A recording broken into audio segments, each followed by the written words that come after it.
Ang inyong pong programa, ang inyong Kuya Aaron ay sumasaludo, humahanga at kaisa tayo sa ng taong bayan na ipagpatuloy nyo po ang inyong mga magandang ginagawa para sa mga kababayan nating maliliit. At mga kaibigan, tuloy-tuloy po ang ating programa sa huling bahagi ng ating programa. Oy, unang-una binabati ko, lagi natin nakakalimutan kasi ito ha. Yung 100 FM, Paradise Radio, dyan po sa San Jorge. Marami tayong listeners dyan. Maraming salamat. Naaalala lamang natin pag kami nakakatanggap po tayo ng text mula sa mga reaksyon doon. Salamat po, salamat. At tayo po ay live na naririnig din dyan. At doon sa mga areas, na naabot po ng signal ng 100 FM, Paradise Radio. Yan, makantabay po kayo para po sa mga kababayan natin. Pagdaraan po kayo, papunta kayo ng norte, ay tune in ninyo sa FM station, 100 FM, Paradise Radio. Okay, maraming salamat po sa pagtitiwala, yung ating programa, hinuhook up nila. Maraming salamat po. Another public announcement, public service po natin dito mga kaibigan, inuulit-ulit natin ito. Para po doon sa mga kabataan na nagtatanong at nakaabang, magkakaroon po ng scheduled APTAB examination. Ito po ang darating na 16 hanggang 21 ng buwang kasalukuyan. Kayo po ay tinatawagan na mag-register. Diyan po sa headquarters ng 8th Infantry Division sapagkat, balita na, kino-cover kasi natin ito. Last year lamang marami hong aplikante na hindi pa na-accommodate. At siguro itong taon na ito baka sabagay mag-coordinate pa tayo sa 8ID Yung quota naman kasi depende sa quota yan yung tinatawag nilang quota kung ilang candidate soldiers ang kanila pong ititrain. So pag ganun pa man ay yun doon sa mga nakantabay, lalo-lalo na doon sa mga minimum requirements naman yan, high school graduate. Pero last year nakita natin ang daming mga college level na cover natin Halos kalahati doon sa mga applicants ay talaga mga college level. Kaya nga yung sabi ng kanilang spokesperson doon, hindi sila nangingimi na pagka may mga sundalo na hindi gumawa ng maganda at may reklamo ang mga sibilyan, hindi sila magdadalawang isip na tanggalin sa serbisyo. Bakit tama nga naman. Ang dami hong nakapila Maraming mga matitinong aplikante na gusto rin magsundalo, gusto rin maglingkod sa bayan, kwalipikado, mga college level, college graduate pa yung iba. Kaya nga pag mga kaibigan, sa mga kababayan natin, kapag may na-monitor kayo dyan, mga kasundaluhan, palasing-lasing dyan, i-report ninyo, palitan natin ang matinong sundalo.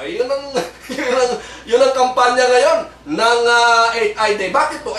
Napakaganda naman yan. Sapagkat, ang mabibinipisyuhan po nito mga kaibigan, yung tapat na paglilingkod sa mga kababayan, sa ating pong mga maliliit na mga kababayan, partikular po dito sa Samar. Okay? At yan po ang mga kaibigan, mga public announcement natin.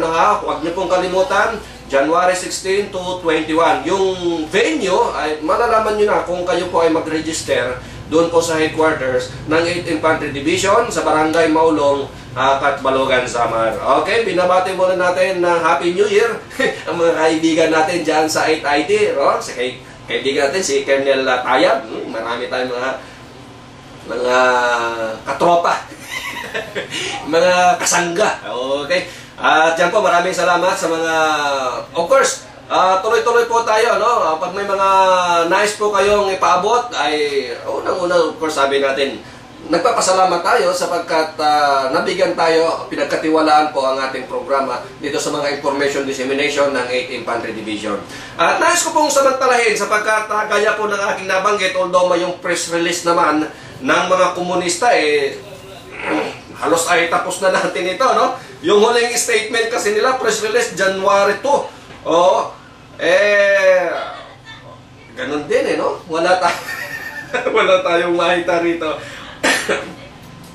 Of course, isang binanggit dito sa third paragraph nga ay itong pagkasurrender ni Alger Abalos alias Cafrede. So ito po ay nabigyan na natin, natugunan na natin at nabalance na natin yung situation. So yun naman yung issue, at naipakita natin sa inyo buhay at totoo na nag-surrender. Ito pong si Alger Abalos alias Ka Freddy, taliwas doon sa sinasabi nito ni Ka Vicente Magbuhat na wala daw po, hindi raw ito totoo na nag-surrender. So yan po ay nalinawan natin mga kaibigan. So nais ko pong ipagkaloob pa sa inyo ang isang auto na sabi nga natin nabigyan ho tayo ng pagkakataon na ito pong gusto nating banggitin rito, no? Yung actually ito ay mga year-end accomplishment report ng 8th Infantry Division para naman sa kapakinabangan po ng ating mga kababayan sapagkat ayon nga po sa kanilang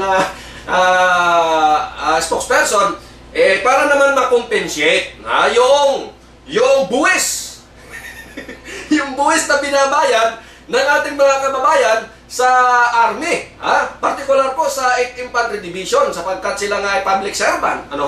Ngayon, iuulat nila ito sa bayan para naman malaman po natin kung saan napupunta itong ating mga buwis na binabayad.